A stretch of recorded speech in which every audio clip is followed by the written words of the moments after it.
and we will close at about 5 o'clock. So please put your questions in the YouTube channel. We're not answering any questions on Sea-Watch. We're not answering any questions on the mission of the last year. It's all over. So we are only answering questions on things these guys have to say. So actually, yeah, it's Nevos first. Really happy that she will speak about the network We'll Come United. So please, Nevos. Vielen Dank. Hallo zusammen. Ja, ich werde kurz über Welcome United erzählen und über die aktuellen Pläne und Diskussionen, was gerade so auf der Tagesordnung sind. Welcome United ist ein bundesweites Netzwerk, das gibt es seit 4 Jahren ungefähr, mit der Idee nach bundesweit irgendwie Strukturen zu verbinden, Kämpfe zu verbinden und die Solidarität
It looks like we unexpectedly lost Nevros.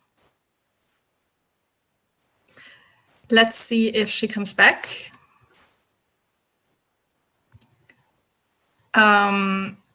Kashef, would you like to take over for the moment? Yeah. So actually, I take it from that. For me today, like the most important than discussing if there is ship online, how you face it, how the operation goes on. For me to look how the states, actually EU states, they are cooperating. It's a really great collaboration, but not to rescue people, not to save lives. Instead, to combat and prevent people from arriving in Europe. And these people are actually looking for safe spaces. They are looking for refuge. And unfortunately, there is this war against them. It's not just the criminalization against the rescuer or against the civil society. It's also against the migrant themselves, against the people in move. And when we look to the bigger picture, even when they arrive to Europe, to the hotspots, it's terrifying. I think Nevros came back, so I was just taking the time until you come back to us. Welcome back. Tut mir leid, so wie es ist, online. Es muss immer technische Probleme geben. Danke, Kashif. Ich mache einfach direkt weiter. Ja? Genau, also wo ich stehen geblieben bin, der Punkt, warum es wichtig ist, bundesweit Kämpfe zu verbinden und die gemeinsam sichtbar zu machen, dass das der Hauptpunkt ist, an dem wir seit Jahren dran sind. Ne? Von den kleinsten Dörfern bis in die Großstädte, solidarische Strukturen, selbstorganisierte Strukturen in Verbindung zu bringen und nicht aus dieser Defensive, in der wir uns seit Jahren befinden, gegen diese Abschottungspolitik, aus dieser Defensive rauszugehen, sichtbar zu sein und auch die erkämpfte Räume, aber auch die erkämpfte Rechte, die wir in den letzten Jahren hatten, auch sichtbar zu machen, weil wir haben auch Erfolge. Wir sind nicht nur diejenigen oder Strukturen, die überall verlieren gegen diese diskriminierende, rassistische und Abschreckungspolitik von Europa, sondern wir sind auch diejenigen, die seit Jahren kämpfen, denn diese Themen, die wir besprechen, Außengrenzen bis nach Deutschland, Abschiebungen, sind keine neuen Themen. Das sind Sachen, die seit Jahren, Jahrzehnten laufen, wo Menschen dagegen aktiv sind. Und da drin auch die Kämpfe, die Erfolge, die wir erzielt haben, auch sichtbar zu machen. Weil wir sind nicht nur die Verlierer, sage ich mal, gegen die großen Mächte. Nein, wir haben so viel aufgebaut und das ist das, was wir auch immer in der Öffentlichkeit und auf der Straße sichtbar machen müssen. Und deshalb haben wir die letzten 3 Jahre Paraden gemacht. Letztes Jahr mit Unteilbar in Sachsen, davor die Jahre mit in Hamburg mit 30.000 Menschen auf der Straße, um zu zeigen, so uns geht es um die Kämpfe gegen Rassismus, gegen AfD, aber auch gleichzeitig gegen den Rassismus an den europäischen Außengrenzen in Moria und in den Lagern hier in diesem Land. Ja? Und dieses Jahr, wir haben 2020, es sind 5 Jahre von March of Hope. Es sind 5 Jahre von Durchbruch auf der Balkanroute, was Menschen sich selbst erkämpft haben. Ja, geflüchtete Migranten, die sich auf den Weg gemacht haben und sich das Recht auf Bewegungsfreiheit genommen haben. Und das ist auch das, was wir dieses Jahr groß machen müssen, was wir dieses Jahr sichtbar machen müssen.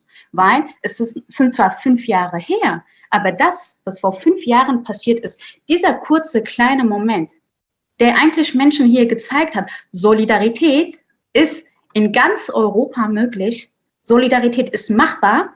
Und wenn wir uns solidarisieren mit Geflüchteten, mit Migranten, wenn wir uns für offene Grenzen stellen, das ist etwas, was dieses Land, was dieses Kontinent eigentlich braucht. Und das macht nicht alles schlimmer. Nein, wir hatten kurze Tage, Wochen von Solidarität überall, von Bahnhöfen bis auf den Straßen, was nochmal neue Strukturen mit sich aufgebaut hat, ja, und wo die Rechten sofort natürlich in die Offensive gegangen sind, um zu zeigen, so, wir brauchen Grenzen. Wir brauchen Grenzen und diese Solidarität, die gezeigt wurde, wurde immer mehr aus der Öffentlichkeit verdrängt. Es ist nicht so, dass wir heute keine Solidarität haben, dass wir keine solidarischen Strukturen haben. Wir haben die. Aber natürlich ist es aus den Medien raus und wir müssen das stark machen. Wir müssen stark machen, was für Strukturen wir aufgebaut haben. Wir müssen stark machen, dass wir Strukturen aufbauen und nicht mit den Kämpfen aufhören, mit den antirassistischen Kämpfen nicht aufhören und dass das Kontinuität braucht. Ja, es ist nicht eine Sache von 1, 2 Jahren. Es braucht Kontinuität und natürlich wissen wir, diese rassistischen Strukturen werden nicht irgendwie in 5 Jahren mit den Kämpfen, mit den Demonstrationen aufhören. Die europäische Abschiebungsmaschinerie wird auch nicht in den nächsten Jahren aufhören. Und gerade deshalb ist es extrem wichtig, dass existierende Strukturen sich vernetzen und sich gegenseitig Kraft geben und sich aber auch an die Erfolge erinnern, was wir alles geschafft haben und natürlich sich auch noch mal an neue Formen von Allianzen denken.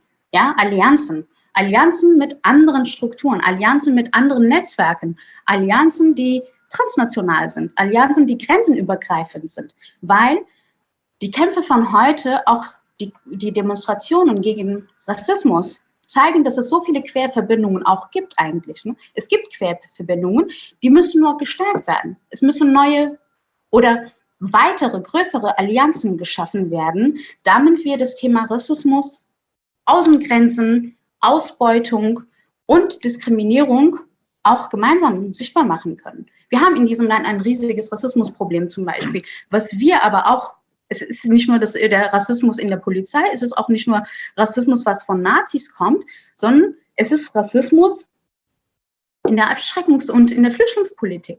Ja? Wenn wir uns die diskriminierenden Gesetze anschauen. Und wir müssen darin stärker die Verbindungen sichtbar machen. Die Verbindungen sichtbar machen, dass das, was an den europäischen Außengrenzen passiert, ja, das Morden an den europäischen Außengrenzen, dass Menschen verrecken lassen in Camps wie Moria, mit dem, was auch hier passiert, auch was zu tun hat. Ja? Meine Hautfarbe entscheidet darüber, ob ich ernst genommen werde, ob ich überleben darf oder nicht. Die Kämpfe, was an den europäischen Außengrenzen passieren, wo der Politik versucht, mit allen Kräften das unsichtbar zu machen, die Menschenrechtsverletzungen an den europäischen Außengrenzen unsichtbar zu machen. Ja? Das ist das, was wir mit den Allianzen, die ich vorhin meinte, mit diesen Querverbindungen schaffen, was wir mehr sichtbar machen müssen, was diese Rassismen auch miteinander zu tun haben.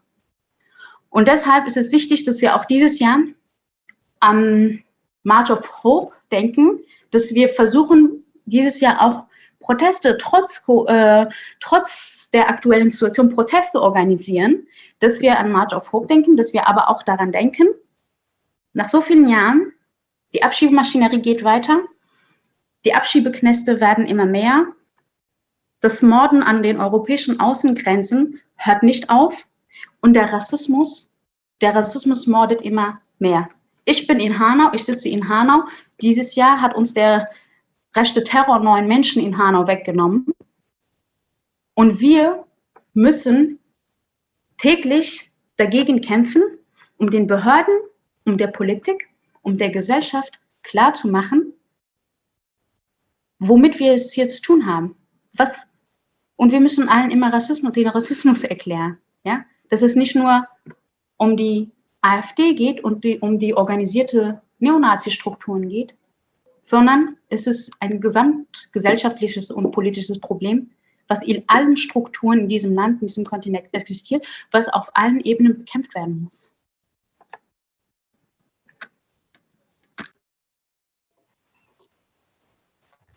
Thank you so much, Nevos. I will just give a short sum up in English of what you said. Thanks a lot. We also will post into the chat a translation of what was being said. So Nevos was rightly pointing out that she thinks it's extremely important to focus on the successes which activist and migrant networks have reached in the past. Because despite there not being a lot of media focus, there's a lot of work being done on the ground, and it is important that it's highlighted what is happening. There's a lot of self-organized solidarity networks, which have been there since decades, which have been growing, and they're very, very active. And it needs more highlighting that we have all seen in 2015 how for a few weeks there was a lot of solidarity with the refugees arriving to Europe through Turkey.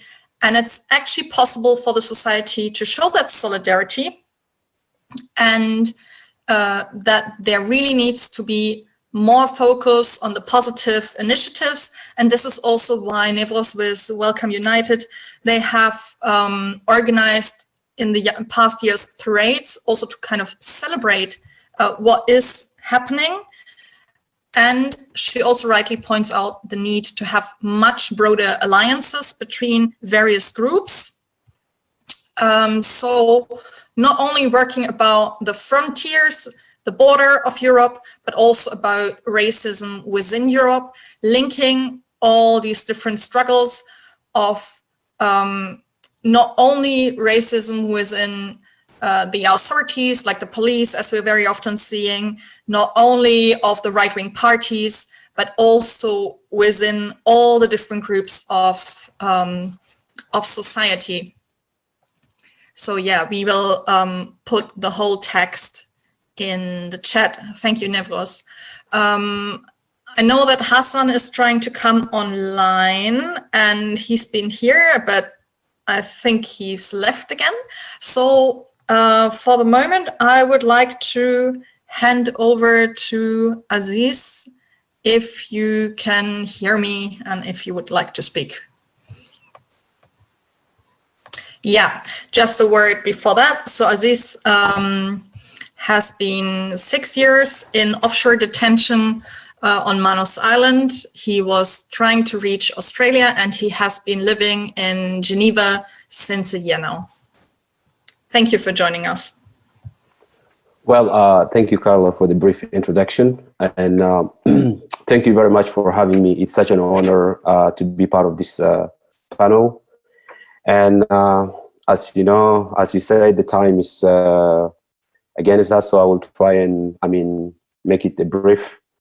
Well, I would like to focus on a 4 main points. So point number 1, I don't want to go back and introduce myself as Carola has introduced me. So I'm among the people who have spent 6 years in detentions, and as we speak, I have left people behind me on their way to the 7 years in detention center. But the question is, how did we get there?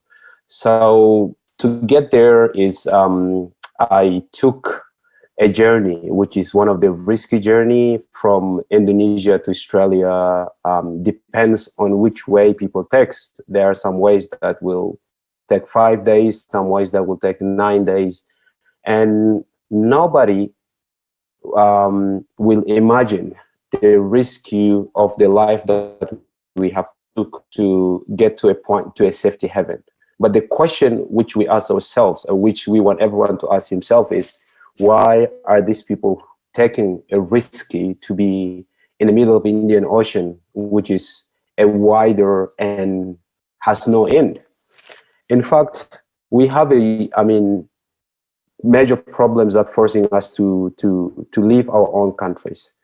And among the problems, if we count them, there are a handful of problems. You have conflict, you have a political persecutions, and you have, so on and on the problems will go. And these are the major problems which forcing people to seek for, a safety and a better place to start their future. And at the same times, we have to be, sure that not to forget our contribution toward the hosting community, because I've seen that people have made a lot of contribution, especially migrants and refugees. No matter where they go, where they end up, their contributions are always positive. But as a matter of fact, we have seen that, this sort of, contribution has been politicized, and which it's become one of the, hottest topic between left and right.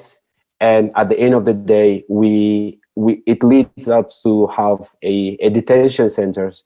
Francis, speaking of official detention centers, and why EU shouldn't, copy Australia. Many people in EU have been hearing, since I've been in Geneva for 1 year, that I've been hearing from many leaders that they are thinking of copying the official detention centers of Australia.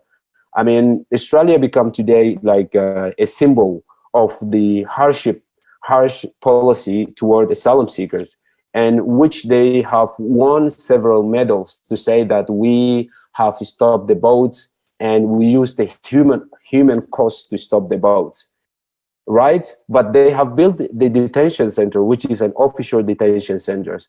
And in that official detention centers, we have no much. People don't talk about it. People don't talk about the suffering of the people within the official detention centers.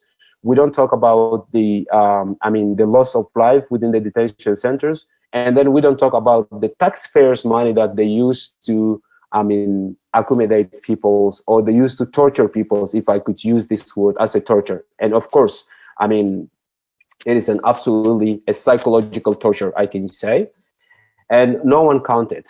So one of my main, criticism today is that I've seen Europe, it's been dragging, and they have been actually taking an initiative to say, yes, Australia has done this, a beautiful jobs. But so far, I feel like they have no, an insight. They have no contacts with people who comes from the detention center, people who lived inside the detention centers for the 6 years. So we have seen, which is an unspeakable, things within that official detention centers. We've been, psychologically tortured. We've been traumatized. We've been, there's a racism against us, and there are so many things that happen to us in that official detention centers. But the point is, what we were trying to do is we were trying to raise our hands. We were trying to raise our hand and to reach out to the international community. At least we say that, look, we exist. At least say something about us. We shouldn't allow countries to, there's no one above the law. But we realize that Australians, from my point of view, that they are above the law because they are doing what they are doing. But from the perspective of Europeans, from the perspective of the Europeans or the EU, we are seeing that EUs are saying, yes, Australia is far away and we don't want to be preoccupied with what is happening. But today the problems come to the shore of EU. It comes to your door. And right now, the only things that the EU today is focusing on is they're trying to, replicate the offshore detention centers. But let's make no mistakes. Let's just have a look at the conventions, the 1951 conventions. This is a convention that has brought all the leaders around the globe to one place to say never again. And also it's an apology to the Jews. What happened to the Jews? It's an apology. And today we are seeing that the same thing that they should, instead of giving that, respecting the apology and their signature to the conventions, now they are walking away and they start, violating the international law. And they are looking at the refugees and migrants as, caretakers, or people who are coming to take their jobs, or people who are coming to take the taxpayers' money. But as a matter of fact, they never talk about our contributions. They never talk about our positive outcomes. They never talk about us, because we are not exist. We are not exist in a round table. We are not exist when they are making that decisions. We are not exist when the NGOs are fighting ups and downs about us. We are not exist. We don't have someone on the round table to say, yes, this is really positive things and this is a negative things. This is one of the major issues. And the second thing, as an activist, I worked my entire 6 years on Manus Islands when I was detained there with a smuggled phone. And I started, sending information out. I went to prison, even from the detention to prison, for speaking out, right? And I had experienced a lot. But what is the point? Why I didn't even give up? Because I wanted to send a message that I wanted to send a message to a people to say, look, there is no difference between you and me. There's no difference between you and me. The only difference is you have the privilege to be born, in places like Europe, or you have the privilege to born in a country where there's a freedom of speech, there's a freedom of movement, there's an equal rights. But in opposite way, we see me. I was born in a country where, yes, freedom of speech, it's been dictated. It's like a dictators. You are not allowed to speak. Freedom of movement, it's been reduced, and there is no rights. And when someone like me who come out and who wants to say, look, wants to remind you of what is happening in my home country, and also wants you to be on my side and fight with me so that we can bring a justice to everyone, I